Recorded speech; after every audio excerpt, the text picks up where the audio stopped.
Nasubukan mo na bang magluto ng Sprite Chicken Wings? Kung hindi pa, para sa'yo ang video nito. Dahil dito ay magluluto tayo ng Sprite Chicken Wings. Simulan natin ating pagluluto. Mayroon tayo ditong mahigit 1 kilong chicken wings. Ang gagawin natin dito ay i-marinate muna natin to. Unang inilagay ko dito, itong ating Sprite.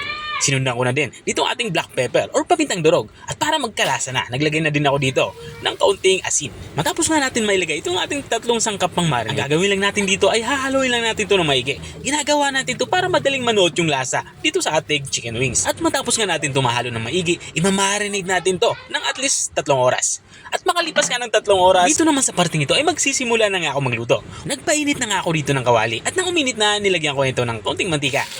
At nang uminit na nga mantika, ang gagawin lang natin dito ay isisir lang natin itong ating na-marinate na chicken wings. Bali, ang ginawa ko lang isa-isa ko itong inilagay para hindi ito magdikit-dikit. At kapag natusta na yung kabilang side, katulad ng nakikita nyo ay babalik na rin lang natin to para yung kabilang side naman yung matusta. At kung nanonood ka pa rin hanggang dito sa parte ng aking video, ibig sabihin ay interesado ka sa aking ginagawang pagluluto. Baka pwede mo na may comment kung taga saan ka para alam ko kung hanggang saan umabot ang aking video.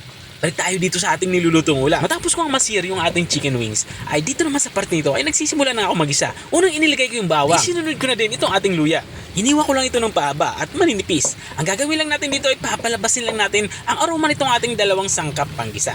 Kapag lumambot na nga ito at lumabas na yung aroma nitong ating 2 sangkap panggisa, ang gagawin lang natin dito ay ihahalo na natin to dito sa ating sinisir na chicken wings. At matapos natin mahalo ito ng maigi, maglalagay na tayo dito ng mga pampalasa. Unang inilagay ko itong ating ketchup at isinunod ko na din itong ating toyo. Mga 2 kutsarang toyo nga ang aking inilagay dito. At matapos ko nga malagyan to ng toyo sa ketchup, ay hinalo ko lang ito ng maigi. Katulad ng nakikita nyo. At habang nga tayo nagpapatuloy sa ating pagluluto, gusto ko lang i-shoutout ang mga masusugid nating mga taga-subaybay. Big shoutout nga kay Sir Jonathan Trindad ng Pandi, Bulacan. Shoutout din kay Ma'am Dina Partibli Ramirez ng Taytay, Rizal. At shoutout din kay Ma'am Rona May Patrona ng Iloilo City. At maraming salamat din sa mga walang sawang nanonood at nakasubaybay dito sa ating channel. Balik na tayo dito sa ating nilulutong ulam. Matapos ko ang malagyan ng Sprite, itong ating nilulutong ulam ay tinakpan ko lang ito.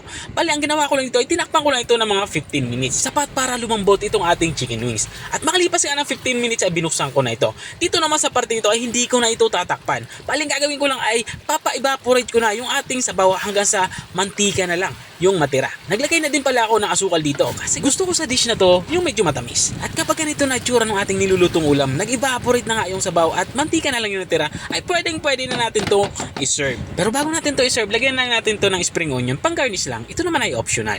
Kung wala kayong available na spring onion, ay okay lang naman, wag nang lagyan. At ito na nga, lutong-luto na nga yung ating ulam pananghalian. Ito na nga yung ating Sprite Chicken Wings. Kung nakarating ka hanggang dito sa dulo ng aking video, maraming salamat sa panunood. Kung nagustuhan mo naman yung bago nating resepeng ibinahagi, baka pwede mo naman to i-share. O siya, kita ulit sa mga susunod yung mga videos. Bye-bye!